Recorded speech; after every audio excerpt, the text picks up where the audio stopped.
Hi, I'm Melissa Case from Hat to Hem, and today we're on a bit of an adventure. So I don't really get a chance to sew during the day because I am taking care of the baby. But that's alright, because that means during the day we get to go on some adventures, which is what we're doing today. We're at Winterthur Museum and Garden, and we're here to walk around. I've not been able to post a lot of videos lately, so I thought I would at least be able to bring you along today because this area is beautiful. I also brought some hand sewing to do if the little guy falls asleep, so hopefully he does. In the meantime, let me show you around. Once you arrive at Winterthur, it's just a short walk down this hill to the visitor center. Whenever I visit, I try to grab lunch at the Pavilion Cafe to prepare myself for all the walking ahead of me. They have a number of options, but I usually go for one of the warm ones. The panini was delicious, and I was able to look over the map as I ate. There is a lot to see here. Of course, there's the actual museum, but I usually stick to the grounds. Winterthur was designed to be a 60-acre naturalistic garden surrounded by even more acres of meadows, farmland, and waterways. Each area of the garden has a unique design that tries to look as natural as possible. Although it looks like a forest, it was meticulously planted from the ground covering plants to the trees. This time I visited as a transition to fall was beginning.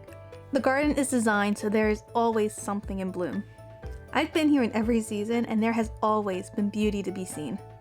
There are curving paths that are paved and unpaved, both of which are baby approved, but sometimes you just need to venture away from the trail.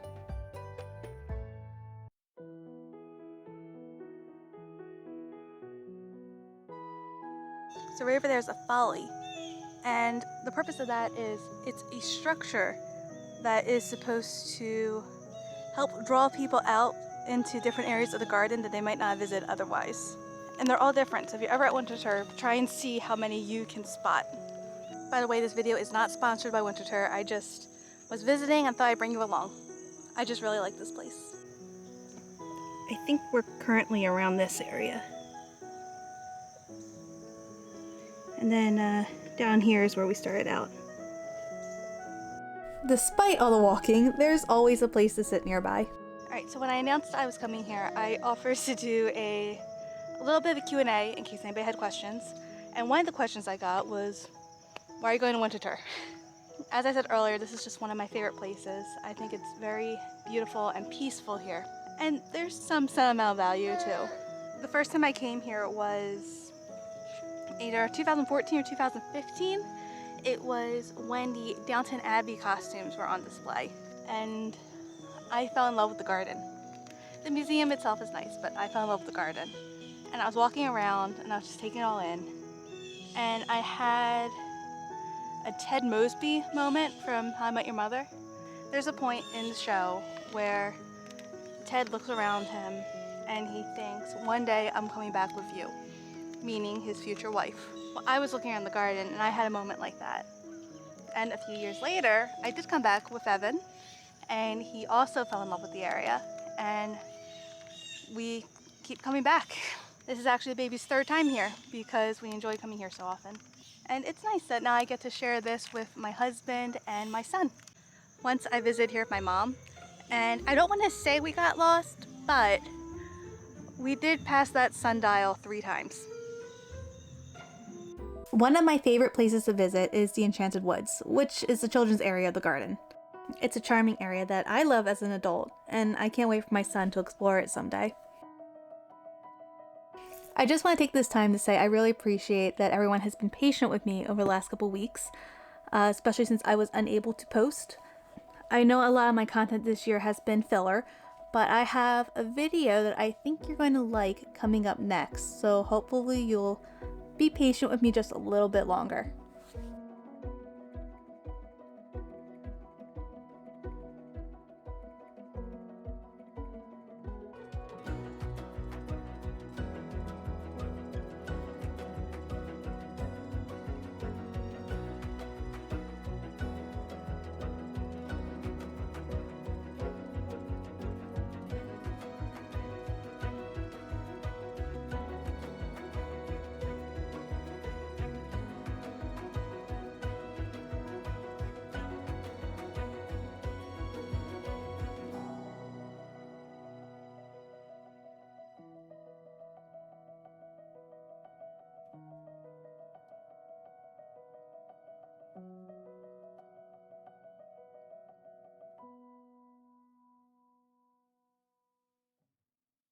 At this point, it was time for the baby's lunch, so I stopped at the Icewall Terrace to get some beading done and answer some of your questions.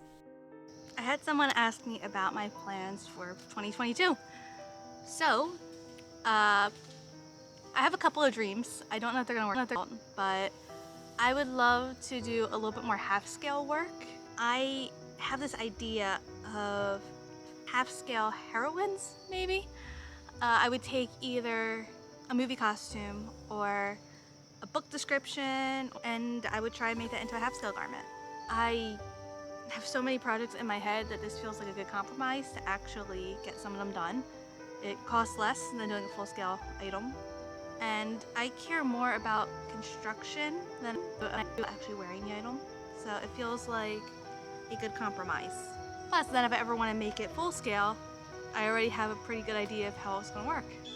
If there are any half-scale heroines you would like me to make, either from books or movies or anything, let me know in the comments. I would love to hear what ideas you have. The way I see it, everyone is the hero or heroine of their own story, and whether or not that's the main story of the book that you're reading or the movie you're watching is irrelevant. I was thinking one of the possible ones to make for that half-scale series would be a true-to-book version of Anne Shirley's puff sleeve dress, just to give you an idea of where I'm hoping to go with this. I also have a full-scale dress that I've been wanting to make forever, and that is Christine Daae's wishing gown from the stage show Phantom of the Opera. That's gonna take a lot though, so I'm currently trying to save up my Patreon proceeds to go towards making that dress. And then in exchange for my patrons, I'm going to have them vote on the aspects of the dress, because there are different ones depending on which production it is. So hopefully I'm able to do that next year. Another question I got was, what am I currently reading? Which is a good question for me, because I'm always reading a good amount of stuff. But currently I am I have a lot of notifications. That's what I get for disappearing for a couple of hours. Let me clear those real fast. So I am currently listening to Manners and Mutiny. It is the 4th book from the Finishing School series by Gail Carriger, and I would highly recommend it. It's a lot of fun. This is actually my 2nd time reading the series this year. It is a steampunk fantasy set in the same world as the Parasol Protectorate, if you've read that series. If not, also recommend. But this series is about a young girl who goes to finishing school, which sounds, a little expected. But it's a finishing school that teaches you how to finish with good manners and also how to finish your enemies. They're being taught etiquette and espionage, which happens to be the title of the 1st book. It's a lot of fun, and Sophronia Temerick is absolutely on my list of potential half-scale heroines.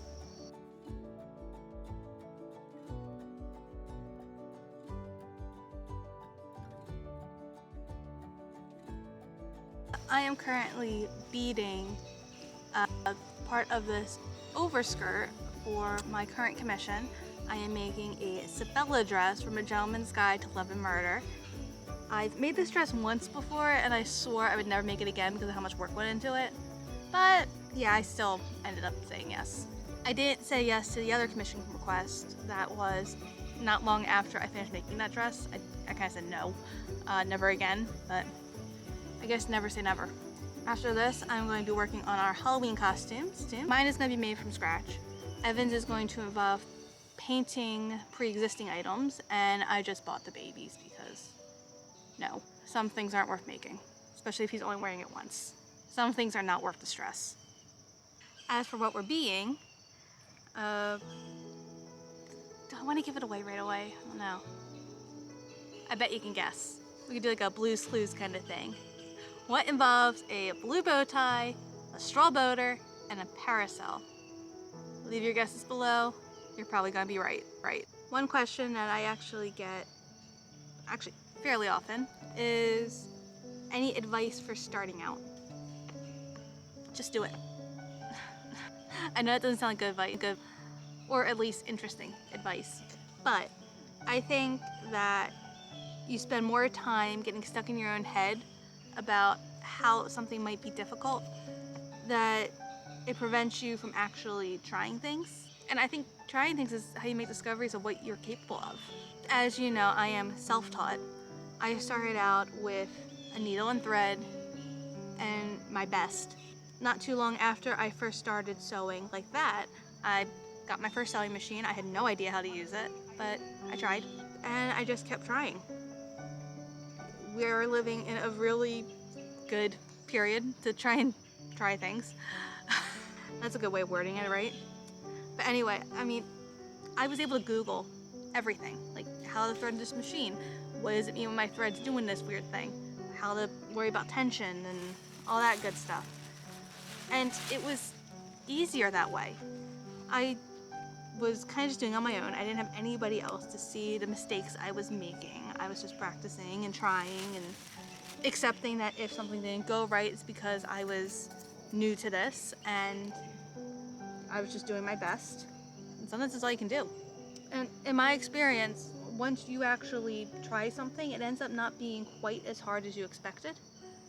At least after you build it up in your head. Like making your first corset, or using a sewing machine for the first time, or taking the plunge to make a fancy dress. It's usually not that bad. Sometimes the stuff that you think is going to be super easy ends up being a little more difficult than you expected.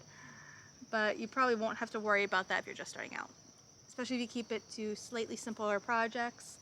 Like I would say, make the undergarments of whatever time period you're most interested in first. Like a chemise or a shift. I know they're both technically the same thing. And just build up from there. And you don't need every single undergarment if you want to get started, because I know you don't want to do the undergarments, you want to go on to the pretty dress. So like, don't make the drawers yet. You don't need to wear the drawers. If you're comfortable making a petticoat instead of a chemise, wear a camisole underneath your corset. That's not a big deal. Don't want to make a corset? Buy one. Or go without. You might not love those pictures later down the road, but what matters is that you like it now, and that you're able to make what you want to make. Just throw in a little extra boning in the bodice and call it a day. When you're a beginner, the most important thing is that you're learning, and the best way to learn is to just do it. For example, and this just showed up in Fall for Fashion, so I'm sorry if you are following me on Instagram and you already heard the story, but my first Victorian dress, I had no idea what I was doing. I used, I think, either upholstery fabric or drapery fabric that somebody gave to me when they found out I was starting to sew. I didn't have boning in my bodice. My burfit was pretty much just floating. I think it was attached to one shoulder and that was it. I didn't use, natural fibers. I used polyester for my underskirt, which is fine. If you can't afford the natural fibers, you can't afford natural fibers. So do what you can with what you have. I think the important thing is to not be too hard on yourself. Like right after I made that dress, after being so proud that I made that dress, I was embarrassed by it, which is ridiculous because I was just starting out. I hadn't even been sewing a year yet when I made that. And I looked at it and I could only see my mistakes. I could only see my missteps. And I was embarrassed. And that's ridiculous to think about now because I was just starting out. I had no idea what I was doing. I was doing it completely on my own. I read a couple of articles online. That was pretty much it.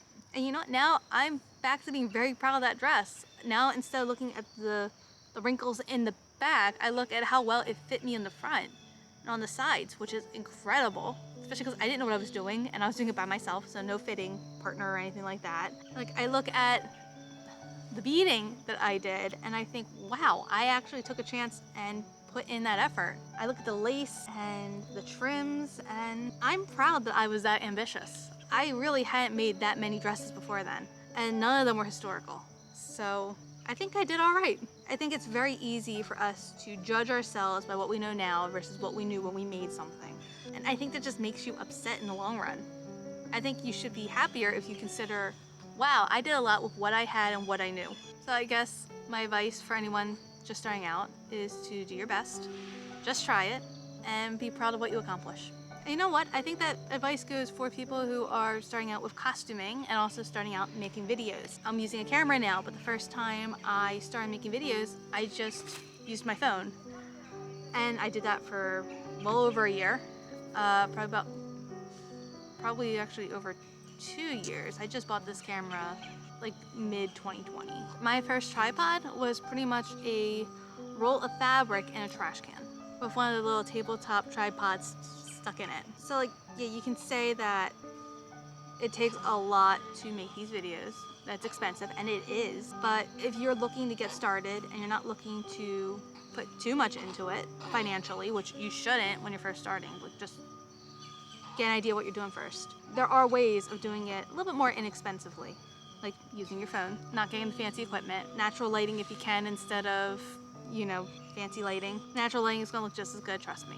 There is online editing software that you can use that's free. DaVinci Resolve is free. You can make your own thumbnails in Canva for free. There is a paid option, but I mean, you're not gonna need it for making thumbnails. You'll be fine. And really the hardest thing is going to be that first video you post, and then the second video you post, and then the first video you post that is a little outside your normal thing. I remember being terrified the first time I posted a video where I was actually talking to the camera, and then being terrified again when I was talking to the camera on camera, because up until then I was kind of off to the side. Maybe I should do a how I make videos video at some point.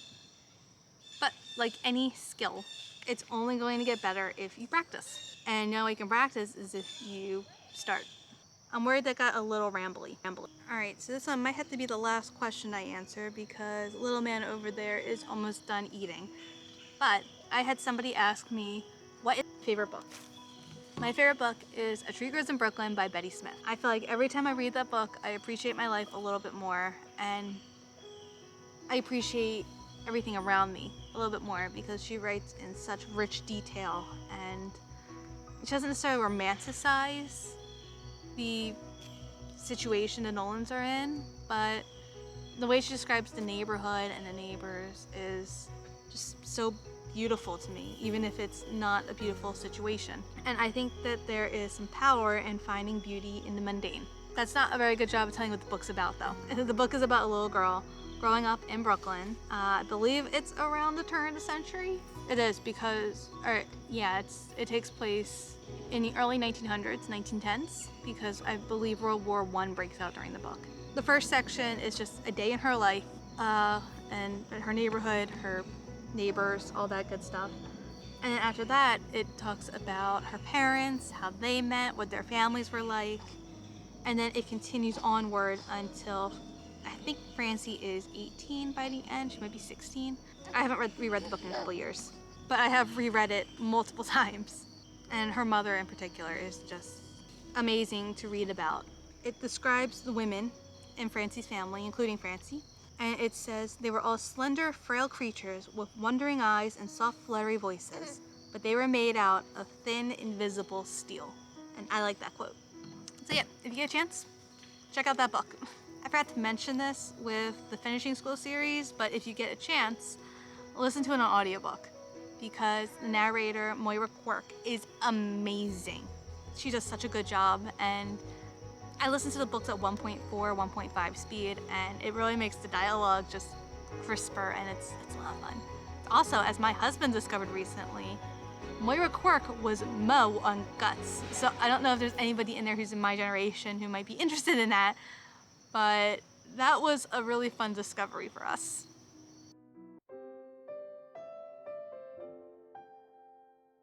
Once the baby was finished eating, we headed over to the museum. I know it looks pretty large from here, but this is nothing. The museum houses nearly 90,000 American-made or used artifacts dating back to 1640. They're displayed across 175 rooms. I didn't want to take the stroller into the main house, but I popped into the galleries.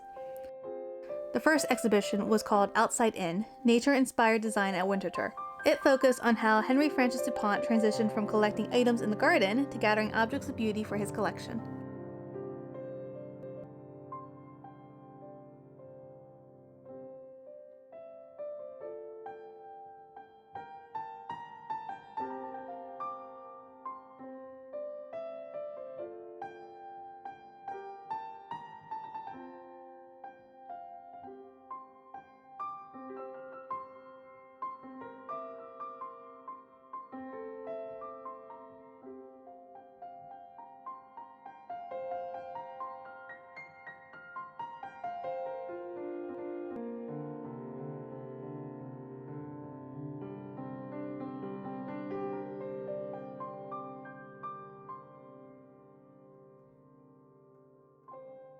At this point, my camera died, so I switched to my phone because I wanted to share the second exhibition.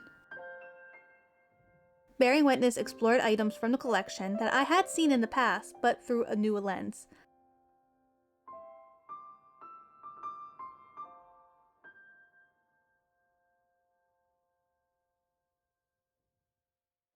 I thought it was really nice to see narratives that were previously untold and histories and communities that were previously unacknowledged.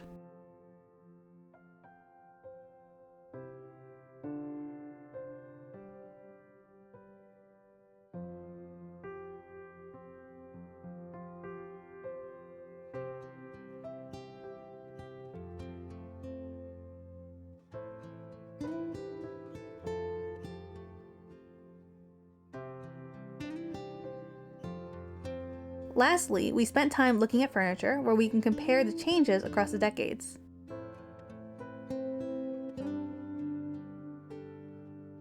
Well, I compared the changes. My son just enjoyed kicking his feet and babbling at the furniture as if he were in Beauty and the Beast.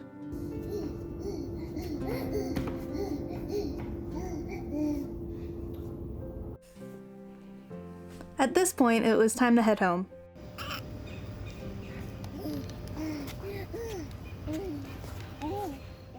So we took a path that led past the greenhouses and made our way back to the visitor center. You trying to say you're not impressed by the flowers?